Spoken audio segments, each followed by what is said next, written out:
Hello everyone. Start करते हैं numerical से। तो फर्स्ट न्यूमेरिकल है, ये क्या रखा है, the volume flow rate V of a liquid. तो volume flow rate V capital V से डिनोट कर रखा है through a pipe of radius R and pressure gradient is given by. तो वी दे रखा है V equal to pi by 8 P R raise to power 4 divided by eta L. अब ये रखा है check the correctness of the relation. ये equation correct है या इनकरेक्ट है। अब पॉइंट ये है वी वी क्या है, volume flow rate, pi constant 8 constant, ठीक है। पी प्रेशर, एल लेंथ, तो pressure upon length pressure gradient, R radius of the tube and eta viscosity coefficient of viscosity, ठीक है। तो डायमेंशन फॉर्मूला लिखते हैं। लेफ्ट हैंड साइड के आपके पास एल एच एस है वी वॉल्यूम फ्लो रेट, तो वॉल्यूम डिवाइडेड बाय टाइम, तो वॉल्यूम होता है एल क्यूब और टाइम टी से डिनोट कर लिया। सॉल्व करके आंसर आ गया आपके पास M raise to power 0 L raise to power 3 T raise to power -1 point, ठीक है। अब बात करते हैं आर एच एस की। राइट हैंड साइड जो आपके पास कैलकुलेशन है उनको सॉल्व करने के लिए पहले लिख लिया फर्स्ट पॉइंट। पहला पॉइंट है पी प्रेशर, तो प्रेशर होता है फोर्स अपॉन एरिया। फोर्स के लिए मास इनटू एक्सेलरेशन और एरिया के लिए एल स्क्वायर। एक वैल्यू कैंसिल होगी, final answer M raise to power 1 L raise to power -1 T raise to power -2, ठीक है। आर क्या आपके पास radius R raise to power 4, तो एल रेज टू पावर 4। ईटा क्या है, विस्कोसिटी कोफिशिएंट ऑफ विस्कोसिटी जो आपने पहले सॉल्व कर रखा है, स्ट्रेस ओवर स्ट्रेन रेट, तो stress over strain rate calculation solve करते हो तो M raise to power 1 L raise to power -1 T raise to power -1, चाहे तो सॉल्व कर लो, ठीक है। एक पॉइंट बचा आपके पास L length, L raise to power 1। सबका डायमेंशन फॉर्मूला आ चुका है, इसको इस पॉइंट पे पुट कर लेते हैं, इस पॉइंट पे। तो right hand side pi by 8 dimensionless quantity, कुछ पुट नहीं करना। प्रेशर के लिए पुट कर दिया M raise to power 1 L raise to power -1 T raise to power -2, L raise to power 4 R raise to power 4 की जगह divided by eta M raise to power 1 L raise to power -1 T raise to power -1, एक length L. तो calculation solve करते हो L raise to power -1 cancel, M raise to power 1 cancel, L raise to power 4 है, एक cancel होकर L raise to power 3 बचा, L raise to power -2 है, ये कैंसिल होकर -1 बचा। Final answer M raise to power 0, कुछ नहीं बच रहा। L raise to power 3 T raise to power -1। तो ऑब्जर्व करते हो ये दोनों पॉइंट, ये कैलकुलेशन और ये कैलकुलेशन दोनों इक्वल आ रही है, तो L H S is equal to R H S. अब ये दोनों इक्वल है तो क्या मैं कह सकता हूं कि इक्वेशन करेक्ट इक्वेशन है, करेक्ट इक्वेशन, ठीक है। ये पॉइंट समझ में आया। चलो नेक्स्ट क्वेश्चन लिखते हैं। सेकंड क्वेश्चन ये क्या रखा है, sorry, find the dimension of A into B. A into B calculate करना है और कंडीशन क्या दे रखी है, द रिलेशन दे रखी है आपके पास P equal to A minus T square divided by B √x, ठीक है। Where x time, x and t ये दोनों वैल्यू डिस्टेंस और टाइम है, क्लियर है। एंड p क्या आपके पास, p पावर है, p पावर। ठीक है, तो अब क्वेश्चन स्टार्ट करते हैं। ये क्या रखा है, ये इक्वेशन करेक्ट इक्वेशन है, तो a इंटू बी के लिए कैलकुलेशन सॉल्व कर दो। अब एक बात बताओ, left hand side power value दे रखी है, तो LHS पावर, तो ये किसके इक्वल होगा, वर्क अपॉन टाइम के। वर्क के लिए फॉर्मूला लिखते हो तो force into distance upon time.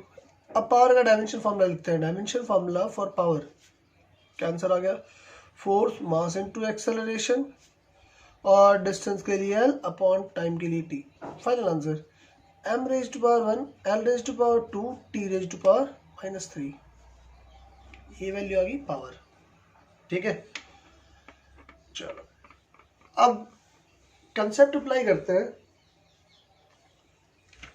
Observation, ये फर्स्ट कंसेप्ट, दो क्वांटिटी सब्ट्रैक्ट हो रखी है, और सब्ट्रैक्ट कब होगी, जब दोनों का डायमेंशन फॉर्मूला सेम होगा।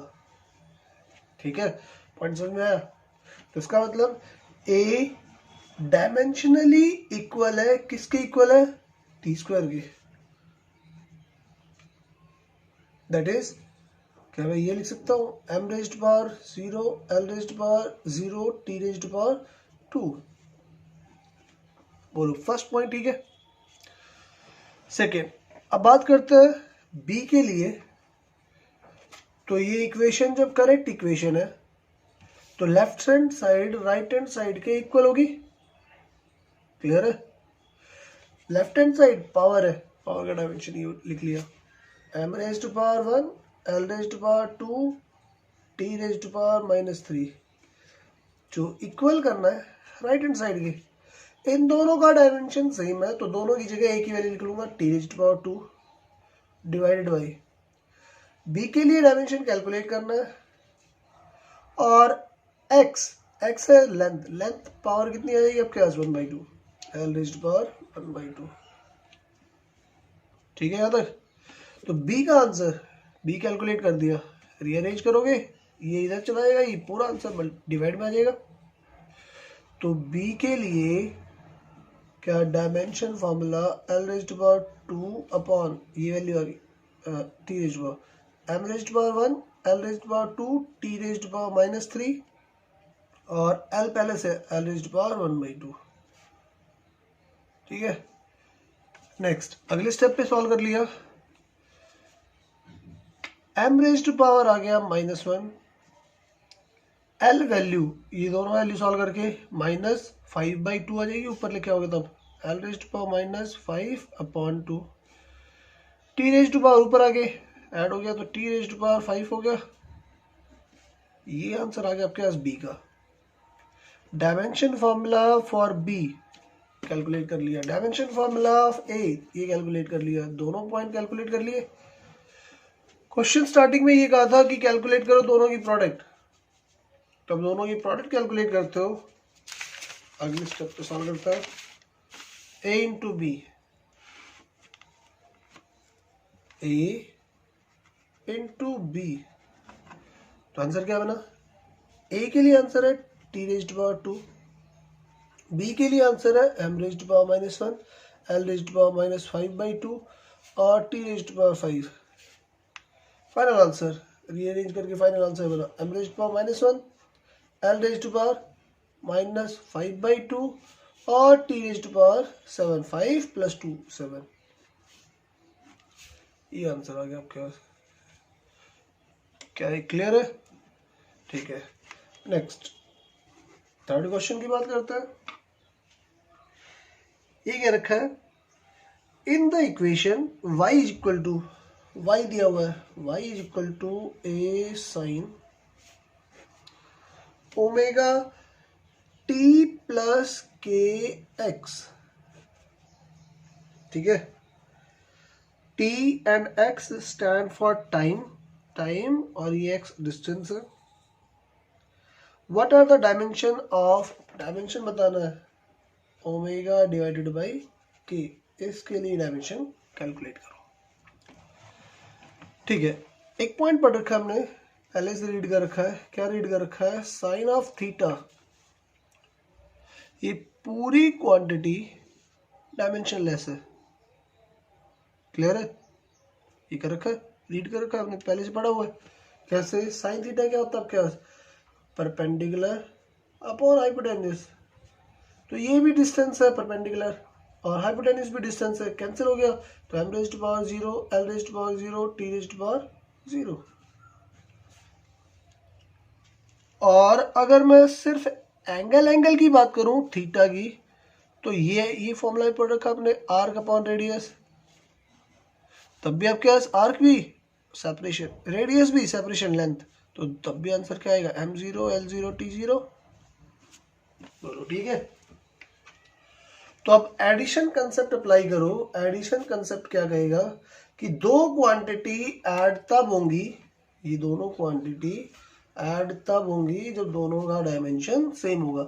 और डायमेंशन किसके इक्वल होगा? डायमेंशन इक्वल होगा एंगल के। इसका ओमेगा टी का इंडिविजुअल आंसर एंगल के इक्वल होगा, के एक्स का इंडिविजुअल आंसर एंगल के इक्वल होगा, थीटा के इक्वल होगा। बोलो क्लियर है? तो मैंने पहले अप्लाई कर दिया, omega T is equal to dimensionally ये क्वांटिटी किसके इक्वल आएगी? एंगल की। तो m raised to power 0, l raised to power 0, t raised to power 0। ठीक है, सॉल्व करते हैं। तो ओमेगा के लिए डायमेंशन आ गया आपके पास m raised to power 0, l raised to power 0, t raised to power 0। ये इस साइड था, राइट हैंड साइड, इधर से t डिवाइड में ले आया, divide by t। Final answer m0 l0 t minus 1। एक आंसर आ गया। अब बात करते हैं k के लिए, kx के लिए। तो kx इसको भी क्या मैं m0 l0 t0 भी इक्वेट करूंगा डायमेंशनली। ठीक है, सॉल्व करते हैं। k का आंसर बना आपके पास m0 l0 t0, x divide में ले आया, डिवाइड बाई l। x क्या है? Distance, length. सॉल्व करके आंसर लिखा गया m0 l0 l raised power minus 1 t0। Clear है? अब इन दोनों आंसर को इस पॉइंट पे पुट करना है। पुट करते हैं। फाइनल आंसर ओमेगा ओवर के, ओमेगा वैल्यू पुट कर दी, m raised to power 0, l raised to power 0, t raised to power minus 1, divide में k पावर, k कैलकुलेशन लिख दी, m0 l minus 1 t0। Final answer solve करके लिखा गया m raised to power अब भी 0 है, l रेज़्ड टू पावर ऊपर आगे पॉजिटिव बन गई, l raised to power 1, t raised to power minus 1। तो final answer m0 l1 t minus 1, जो वेलोसिटी के डायमेंशन के इक्वल है। ये फाइनल आंसर आ गया, ये आंसर आ गया आपके पास। क्लियर है? ठीक है, लास्ट क्वेश्चन करते हैं। ये रखा है, नेक्स्ट क्वेश्चन।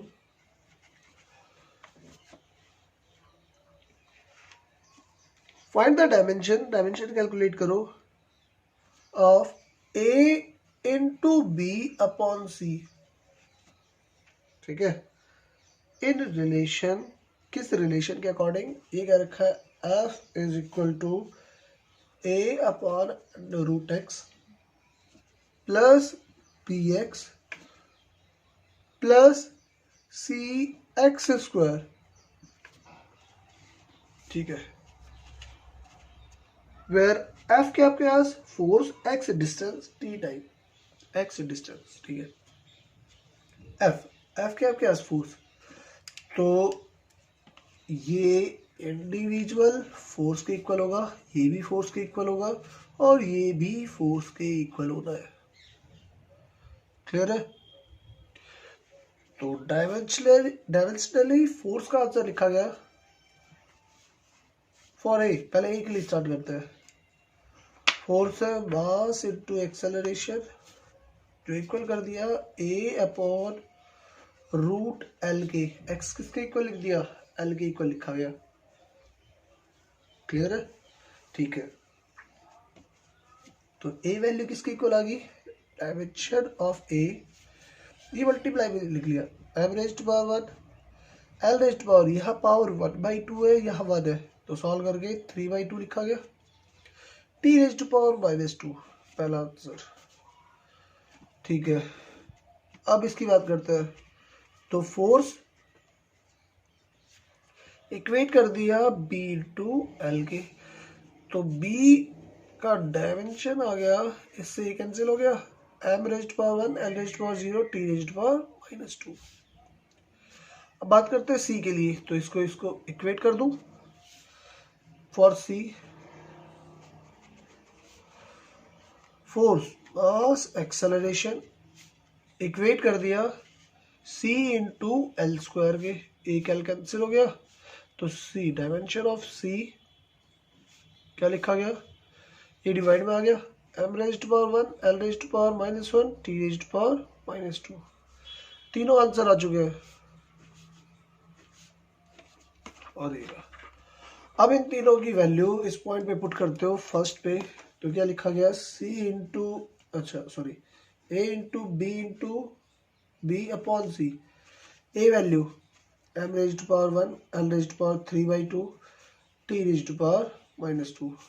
B की मल्टीप्लाई करते हैं, B calculation m⁻⁻1 l⁻0 t⁻⁻², divide कर दिया C से, C calculation m⁻⁻1 l⁻⁻1 t⁻⁻², एक m कैंसिल कर दिया।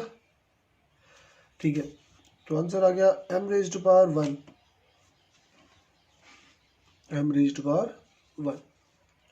l⁻⁻ लिखते हैं, एक तो ये बना हुआ है 3/2, ये पावर ऊपर आगे प्लस हो जानी है, तो 5/2। t पावर की बात करते हैं, t⁻⁻2 कैंसिल, -2 बचा हुआ है, ये फाइनल आंसर। क्लियर है? ठीक है, थैंक यू क्लास।